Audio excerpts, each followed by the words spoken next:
কালো টাকা সাদা করার সুযোগ রাখায় উৎসাহ হারাবেন সৎ করদাতা ও ব্যবসায়ীরা, বলছে সিপিডি। সব শ্রেণীর মানুষের জন্যই এই বাজেট, সংবাদ সম্মেলনে বললেন অর্থমন্ত্রী। কোন শ্রেণী, পেশা, ধর্ম, বর্ণ কেউ এই বাজেটের আওতার বাইরে এখন আছে বলে আমি মনে করি। শিক্ষা, স্বাস্থ্য, প্রযুক্তি সহ বিভিন্ন ক্ষেত্রে বাংলাদেশ ভারত যৌথভাবে কাজ করার আশাবাদ নতুন হাই কমিশনারের।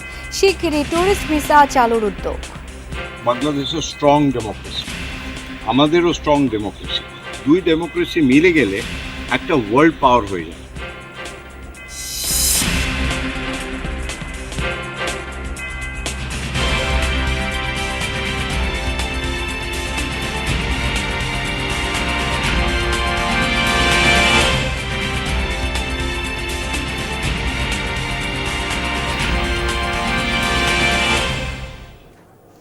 আমন্ত্রণ যমুনা নিউজে, আপনাদের সাথে আছি আমি শাওন দত্ত।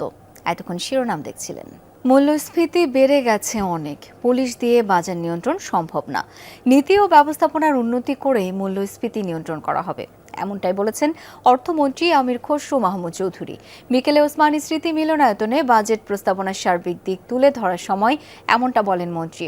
জানান, বৈশ্বিক সংকটে স্পট মার্কেট থেকে বেশি দামে জ্বালানি তেল কিনতে হচ্ছে।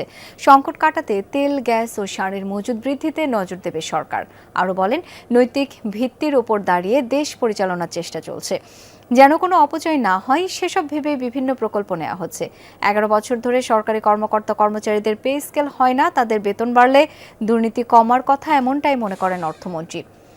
বলেন, 1.5-2 মাস সময় বাজেট তৈরির জন্য যথেষ্ট নয়, তবে 1.5 দশক ধরে দেয়া বাজেটে যেখানে জনগণের আকাঙ্ক্ষার প্রতিফলন হয়নি, সেখানে এবারের বাজেট ভাবনায় সব শ্রেণী পেশার মানুষকে অন্তর্ভুক্তের চেষ্টা করেছে বিএনপি সরকার।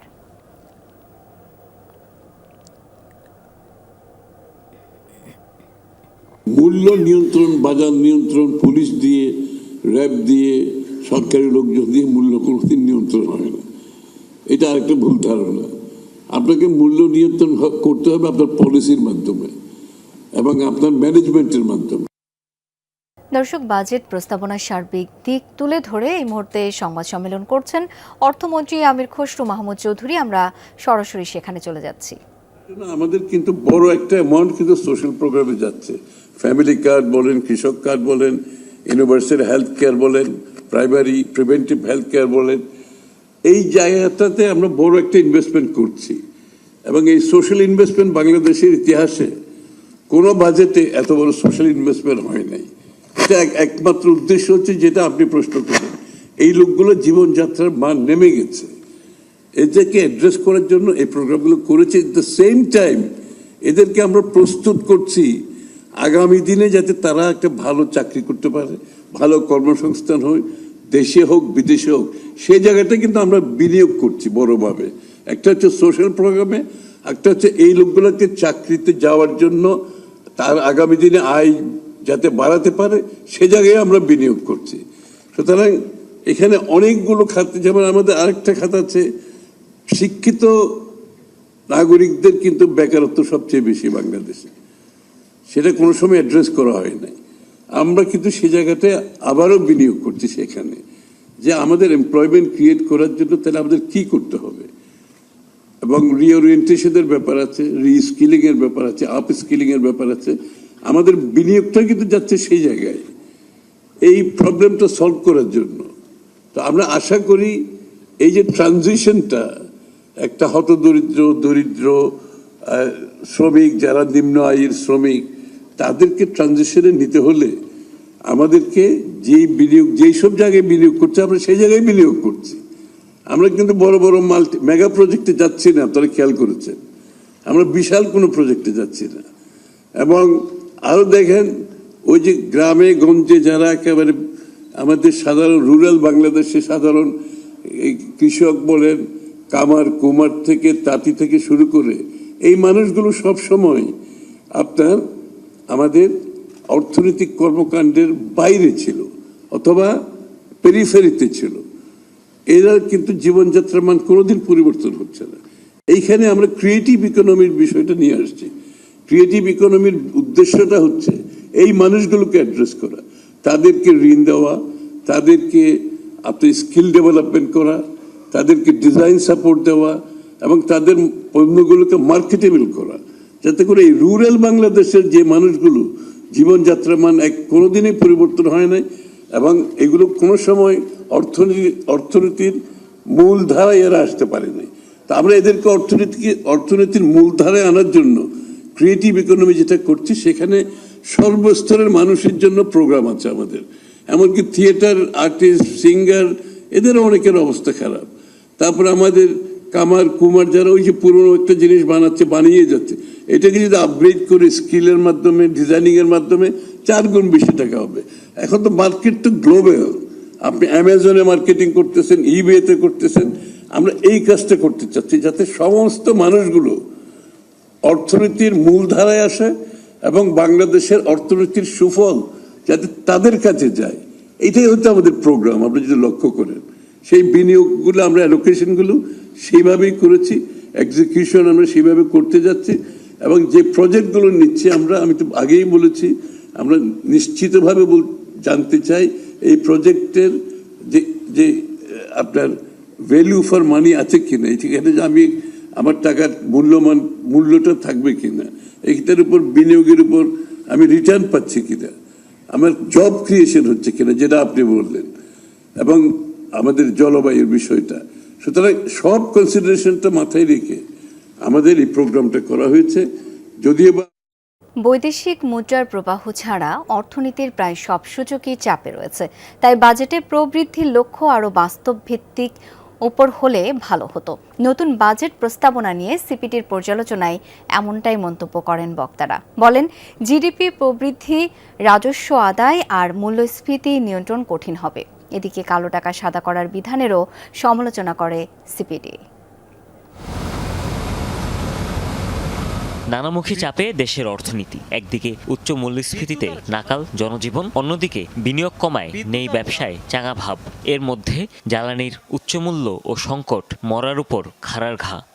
ঋণ নির্ভরতা কমিয়ে বিনিয়োগ বাড়ানোর নীতি কৌশল গ্রহণ করা হচ্ছে। এমন বাস্তবতায় বৃহস্পতিবার বাজেট পেশ করে বিএনপি সরকার। সিপিডির পর্যালোচনা বলছে, সরকারের লক্ষ্যমাত্রাগুলো গুরুত্বপূর্ণ হলেও অর্জন কঠিন। 9.4% মূল্যস্ফীতিকে এক বছরে 7.5% টেনে আনা প্রায় অসম্ভব। বর্তমানে জিডিপির প্রবৃদ্ধি যেখানে 4% কিছু বেশি, সেখানে 6.5% অর্জন বিলাসী মনোভাবের। রাজস্বের লক্ষ্যমাত্রা অর্জনেও আয় করতে হবে অতিরিক্ত 2,45,000 কোটি টাকা। বিনিয়োগের যে প্রবৃদ্ধি, সেটার কথা বলি, আমরা ক্রেডিট, যেটা প্রাইভেট সেক্টরের ক্রেডিট আপটেক, সেটার কথা বলি, রপ্তানি বলি, আমদানি বলি, সব কিছু যে ভিত্তিটা যেটা করা হয়েছে এবং জিডিপি প্রবৃদ্ধি, আমাদের উপস্থাপনায় কিন্তু উঠে এসেছে যে ভিত্তিটাই কিন্তু ঠিক না। সরকারি ব্যয়ও বাড়বে, কিন্তু সরকারি ব্যয় থেকে উৎপাদনশীলতা যদি না হয় তাহলে কিন্তু সেটাও আবার মূল্যস্ফীতিকে বাড়িয়ে দিতে পারে। অর্থনীতিবিদরা আরও বলেন, সরকার 8টি ফ্ল্যাগশিপ মেগা প্রকল্প 2027 সালে শেষ হওয়ার কথা বলছে, কিন্তু প্রকল্প বাস্তবায়নের হার শঙ্কা জাগানিয়া। এক্ষেত্রে বাড়তে পারে ব্যয়, থোক বরাদ্দে রয়েছে দুর্নীতির সুযোগ। এদিকে কালো টাকা সাদা করার সুযোগে হতাশ হওয়ার সম্ভাবনা রয়েছে সৎ করদাতাদের। সরকার যে বিভিন্ন প্রকল্পে যে থোক বরাদ্দ, এই থোক বরাদ্দে কিন্তু অসম্ভব রকমের উল্লঙ্ঘন। এটা একটা চিন্তার বিষয়, কারণ থোক বরাদ্দ জানেন যে সেখানে কোনো প্রকল্পের জন্য, নির্দিষ্ট প্রকল্পের জন্য থাকে না। আমাদের স্ট্যান্ড ঠিকই আছে, কিন্তু তাদের মনে এটা হতে পারে যে তারা যেহেতু একটা নীতিমালার পরিবর্তন করছেন, নীতিমালার দুর্বলতার কারণে যেসব টাকা কালো হয়ে গেছে, সেটাকে আমরা শেষবারের মতো একটা সুযোগ দেই।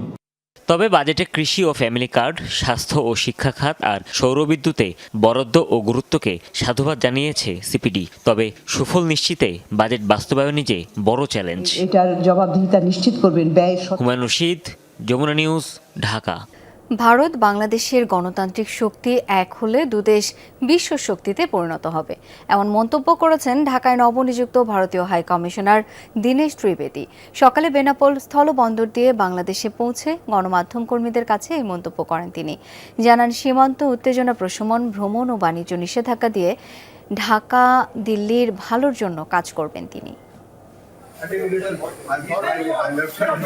বাংলাদেশে ভারতের হাই কমিশনার হিসেবে আগেই দীনেশ ত্রিবেদীর নাম ঘোষণা করে নয়াদিল্লি। শুক্রবার সকালে তিনি পেট্রাপোল বেনাপোল স্থলবন্দর দিয়ে বাংলাদেশে আসেন। সঙ্গে ছিলেন স্ত্রী মৃণাল ত্রিবেদী। সেখানে তাকে ফুল দিয়ে স্বাগত জানান ঢাকায় নিযুক্ত ভারতের উপ হাই কমিশনার পবন বাধে ও এদেশের স্বরাষ্ট্র ও পররাষ্ট্র মন্ত্রণালয়ের কর্মকর্তারা। আনুষ্ঠানিকতা শেষে গণমাধ্যমের সঙ্গে কথা বলেন ভারতের নতুন হাই কমিশনার দীনেশ ত্রিবেদী। বলেন, বাংলাদেশ ভারত দুই গণতান্ত্রিক শক্তি এক হলে ভিন্ন কিছু হবে। ডেমোক্রেসিতে অনেকবার ইস্যুস থাকে। আপনার একটা বাংলাদেশের স্ট্রং ডেমোক্রেসি, আমাদেরও স্ট্রং ডেমোক্রেসি। দুই ডেমোক্রেসি মিলে গেলে একটা ওয়ার্ল্ড পাওয়ার হয়ে যাবে, একটা পুরো ইকোনমিক ওয়ার্ল্ড পাওয়ার হয়ে যাবে। কিন্তু এই মেলামেশাটা দরকার, আর এর জন্য আমার যা দায়িত্ব আছে আমি নিশ্চয়ই পালন করব। দীনেশ ত্রিবেদী বলেন, বাংলাদেশ ভারত আগামী প্রজন্মের জন্য প্রযুক্তি, স্বাস্থ্য ও খেলাধুলা নিয়ে একসাথে কাজ করবে। এ সময় তিনি সাম্প্রতিক পুশিন ও ভিসা ইস্যুতেও তার দেশের অবস্থান ব্যাখ্যা করেন। একই আকাশ, একই বাতাস, একই যন্ত্র, তাহলে আমরা মিলে মিশে ভিসার সব বললে আমার সব মাথায় আসে। আমি যা এখানটা করতে চাই ওইটা 140 নয়, 60 অ্যাডেড, এখান থেকে 20 অ্যাড করে দিচ্ছি। তাহলে যা হবে একসঙ্গে হবে, দুজনে মিলে যা শক্তি হবে ওইটাই আসল শক্তি, আর ওই শক্তিটা পুরো পৃথিবী যেন দেখে। দুই দেশের 55 বছরের কূটনৈতিক সম্পর্কের ইতিহাসে 71 সালের পর দ্বিতীয়বারের মতো কোনো রাজনীতিবিদকে হাই কমিশনার হিসেবে পাঠালো ভারত। আহমেদ রেজা, যমুনা নিউজ, ঢাকা। ভর্তুকি কমানোর চেষ্টা থেকে বাজেটে বিদ্যুৎ খাতের বরাদ্দ নির্ধারণ করা হয়েছে। 2030 সাল নাগাদ 5000 মেগাওয়াট নবায়নযোগ্য জ্বালানি উৎপাদনের পরিকল্পনা নিয়েছে সরকার। দুপুরে পাওয়ার গ্রিড বাংলাদেশ পরিদর্শনের পর এসব তথ্য জানান বিদ্যুৎ, জ্বালানি ও খনিজ সম্পদ মন্ত্রী ইকবাল হাসান মাহমুদ। তিনি বলেন, ফ্যাসিস্ট সরকার সবার কাছে বিদ্যুৎ পৌঁছে দেওয়ার ঘোষণা দিয়ে অপরিকল্পিত অনেক লাইন সৃষ্টি করেছিল।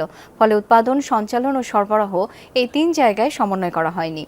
এতে বিদ্যুৎ উৎপাদন ও সঞ্চালন ঠিক থাকলেও বিভিন্ন এলাকায় সরবরাহ ব্যবস্থা ঠিকভাবে করা হয়নি, যার ফলে লোডশেডিং হচ্ছে। জানান, আওয়ামী লীগ সরকারের আমলে করা সকল বিদ্যুৎ চুক্তির পর্যালোচনা চলছে।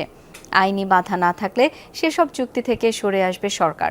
বিদ্যুৎ ও জ্বালানি মন্ত্রী আরও জানান, চলতি বছরের নভেম্বর মাস থেকে রূপপুর পারমাণবিক বিদ্যুৎ কেন্দ্রের একটি ইউনিট থেকে বিদ্যুৎ পাওয়া সম্ভব হবে। এই কেন্দ্র থেকে 3 থেকে 350 মেগাওয়াট বিদ্যুৎ পাওয়া যাবে বলেও জানান তিনি।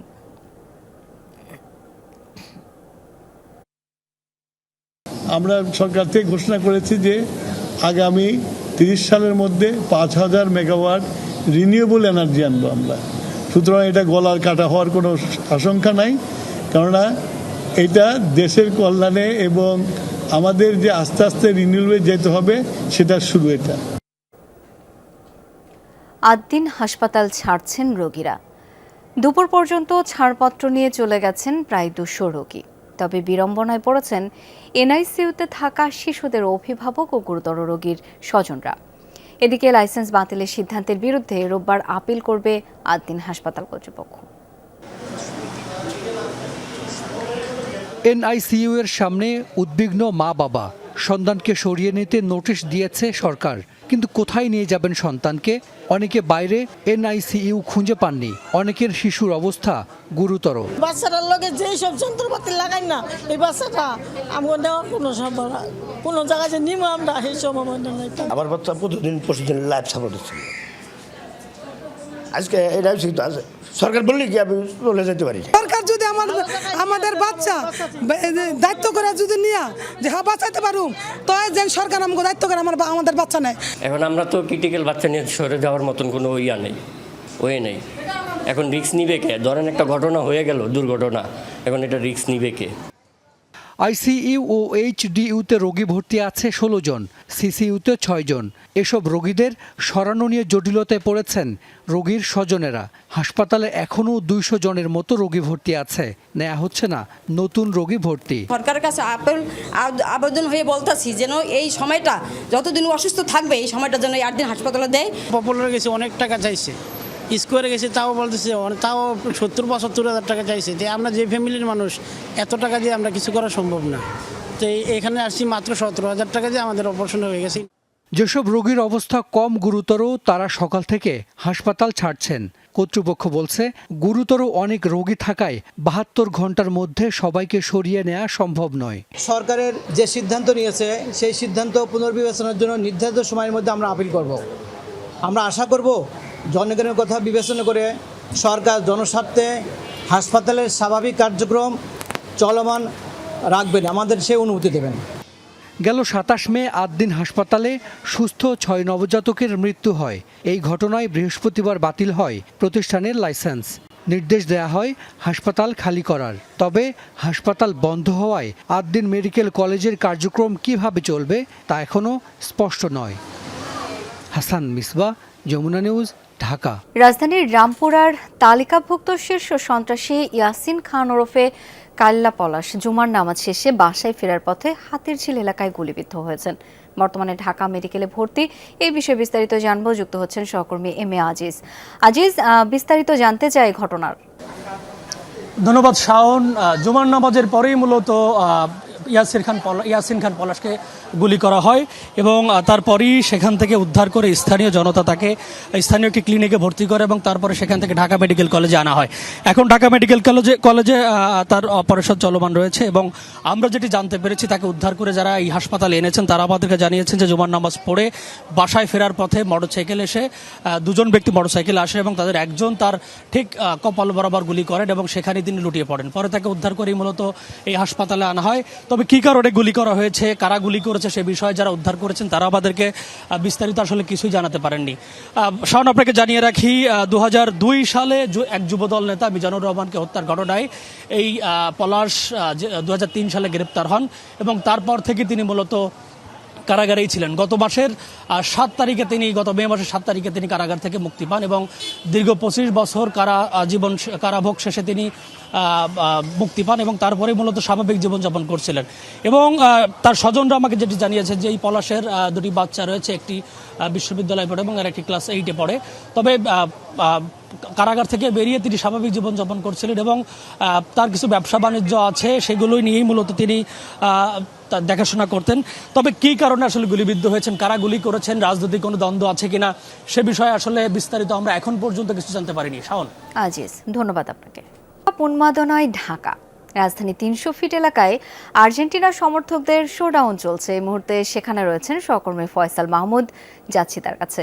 ফয়সাল, সমর্থকরা কি বলছেন? শাওন, গতকালকে জমজমাট আয়োজনের মধ্য দিয়ে বিশ্বকাপের মহারণ শুরু হয়েছে। সেই উন্মাদনা বাংলাদেশে এসে পড়েছে। আপনি জানেন যে প্রতি বিশ্বকাপের আগেই কিন্তু বাংলাদেশে আর্জেন্টিনা, ব্রাজিলের ভক্তরা বেশ উৎসব মুখর পরিবেশে এই বিশ্বকাপকে কেন্দ্র করে তারা বেশ উৎসব উদ্দীপনার মধ্য দিয়ে থাকেন। তারই ধারাবাহিকতায় কিন্তু আজকে রাজধানীর পূর্বাচলে আমরা দেখছি ইতিমধ্যে আর্জেন্টিনা ফ্যানদের বিশাল শোডাউন চলছে। এখানে প্রায় হাজার হাজার আর্জেন্টাইন সমর্থকরা যারা তাদের পছন্দের, তাদের প্রিয় দল আর্জেন্টিনার সেই সাদা আকাশি জার্সি পরে সকলেই এখানে এই উৎসবে অংশ নিয়েছেন। তাদের হাতে আমরা দেখছি বিশাল আর্জেন্টিনার জাতীয় পতাকা রয়েছে। এর পাশাপাশি তাদের সকলের মুখেই কিন্তু মেসি, বামোস আর্জেন্টিনার স্লোগান চলছে। আপনি দেখছেন এখানে এই শোডাউনে কিন্তু শত শত তরুণ যুবকরা রয়েছেন যারা বাইকে শোডাউন দিচ্ছে। এর পাশাপাশি কিন্তু অসংখ্য আর্জেন্টাইন ফ্যান যারা নিজের পছন্দের জার্সি পরে এবং দেশের পতাকা হাতে তারা কিন্তু এই শোডাউনে অংশ নিয়েছেন এবং তাদের সাথে কথা হয়েছে আমার। তারা বলছেন যে এবারের বিশ্বকাপ তারা জিতবে, আর্জেন্টিনা জিতবে। তাদের যে গত বিশ্বকাপও তারা জিতেছেন এবং তারা বলছেন যে তারই ধারাবাহিকতায় এবারের বিশ্বকাপও আর্জেন্টিনার ঘরে যাবে, আর্জেন্টিনার মাটিতে যাবে। সেই বিশ্বাস, সেই প্রত্যাশা এই শোডাউন থেকে আর্জেন্টাইন ফ্যানরা রাখছেন। শাওন, দেখছিলাম আমরা সরাসরি। অনেক ধন্যবাদ ফয়সাল আপনাকে। 3 লাল কার্ড আর 2 গোলের রোমাঞ্চে দক্ষিণ আফ্রিকাকে হারিয়ে বিশ্বকাপ মিশন শুরু করল মেক্সিকো। দলটির হয়ে বিশ্বকাপে তৃতীয় দ্রুততম গোল করেছেন হুলিয়ান কেনোনেস। অপর গোলটি এসেছে 35 বছর বয়সী হিমেনেজের হেডে। আর তাতেই বিশ্বকাপের 96 বছরের ইতিহাসে উদ্বোধনী ম্যাচে প্রথম জয়ের দেখা পেল মেক্সিকো। বিস্তারিত যুক্তরাষ্ট্র থেকে সহকর্মী মুজনে বিন তারেকের পাঠানো প্রতিবেদনে।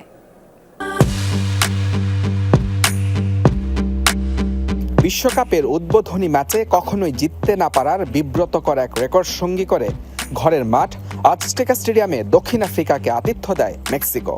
96 বছরে দীর্ঘ আক্ষেপের ইতি টানতে স্বাগতিকরা সময় নেয় ঠিক 9 মিনিট। প্রতিপক্ষ মিডফিল্ডারের ভুলে সুযোগ কাজে লাগিয়ে স্কোর লাইন 1-0 করেন উলিয়ান কিনোনেস, যা বিশ্বকাপের ইতিহাসে তৃতীয় দ্রুততম গোল। মেক্সিকান ওয়েভে উত্তাল তখন আজটেকা স্টেডিয়াম। শুরুর ভুলে দিকহারা দক্ষিণ আফ্রিকা। প্রথমার্ধের বাকিটা সময় কোনোভাবে পার করে দিলেও দ্বিতীয় ধাক্কাটা আসে ঠিক বিরতির পর।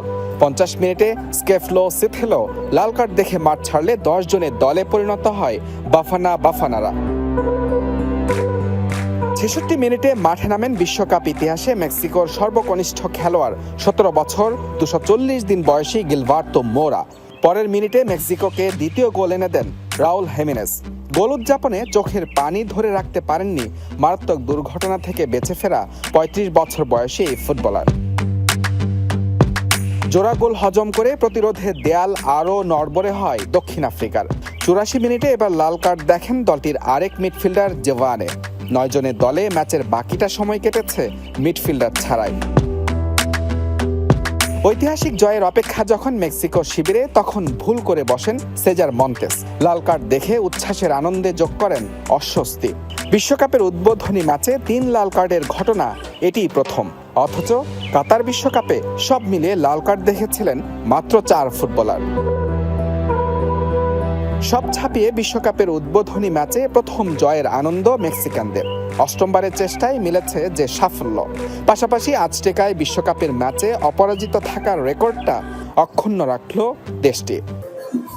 3 লাল কার্ড এবং 2 গোলের রোমাঞ্চ দিয়ে বিশ্বকাপ শুরু হলো, এবং যেখানে দক্ষিণ আফ্রিকাকে হারিয়ে বিশ্বকাপ মিশন শুরু করলো স্বাগতিক মেক্সিকো। আমার পেছনে এই মেক্সিকোর সমর্থকদের এই ভাঙা উল্লাস এবং উচ্ছ্বাস বলে দিচ্ছে জয় দিয়ে বিশ্বকাপ শুরু করতে পেরে কতটা খুশি বিশ্বকাপের এই স্বাগতিক দেশটি। Mujrabin Tarek, Jamuna sports, New York, যুক্তরাষ্ট্র।